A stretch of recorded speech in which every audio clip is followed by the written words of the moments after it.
आपण पाहत आहात सत्यदर्शन न्यूज। अंबादास दानवेच्या त्या शिवीगाळच्या वक्तव्यावरून ठाकरेंकडून जाहीर माफी। विधान परिषदेत भाजप आमदार प्रसाद लाड यांना शिवीगाळ केल्यानंतर अंबादास दानवे यांचं अखेर 5 दिवसापासून निलंबन करण्यात आलं आहे। तर पक्षप्रमुख या नात्यानं उद्धव ठाकरे यांनी दानवेच्या वतीने महिलांची माफी मागितली।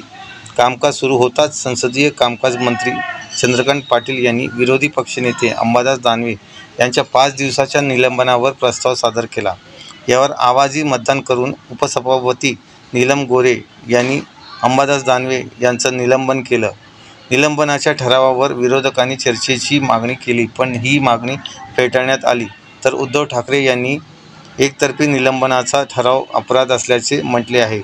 सभागृहात आपल्याला संधी दिली असती तर प्रसाद लाडच नाही तर सभागृहाची दिलगिरी व्यक्त केली असती, असं दानवे म्हणाले। नाही, मग मी एक सांगतो, अंबादासजींबद्दल आक्षेप काय सांगा, का निलंबन केले सांगा जरा। मी नव्हतो सभागृहात,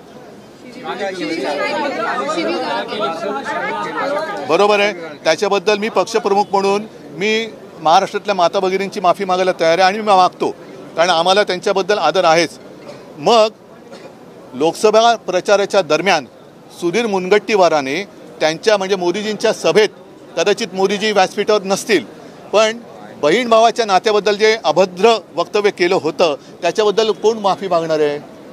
त्यांच्याच मध्ये बसलेले ते सत्तार, त्यांनी सुप्रिया सुळेंना कॅमेऱ्यासमोर शिवी दिली होती। हा माता भगिनींचा अपमान नाही? ज्याच्यावरती एका महिलेवरती विचित्र एक प्रसंग ओढवला, ज्याला आम्ही मंत्रिमंडळातून काढून टाकला होता, त्यांना तुम्ही मंत्रिमंडळात स्थान दिले, हा महिलांचा अपमान नाही?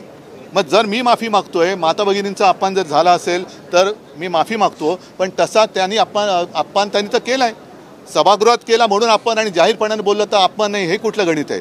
मग त्यांना सुद्धा निलंबित करणार का? मुनगंटीवारनं तर जनतेने तिकडनं निलंबित केलंच आहे, विधानसभेत पण ते करतील, पण तुम्ही आतमध्ये काय करणार आहात? नहीं, ठीक है। लोकसभा से निकाल दिया गया है।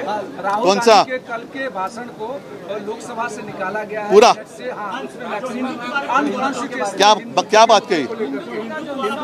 क्या बात कही?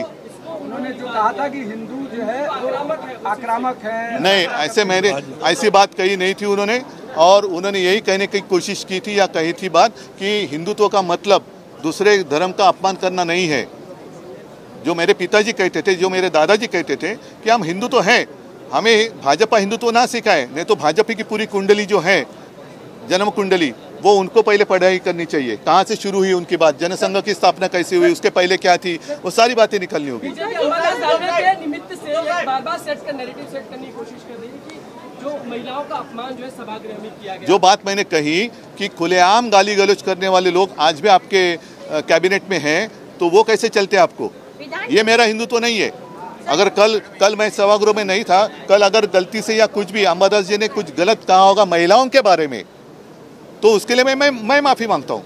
लेकिन सामने से म्हणजे शिवसेना भवनवरती चाल करून येणारी माणसं, हे बोलणारी भाषा करणारी माणसं जर तुमच्याकडे बोट दाखवून अपमान करत, काय संबंध आहे?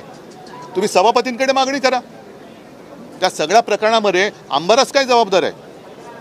तुम्ही सभापतींकडे सांगायला पाहिजे होतं।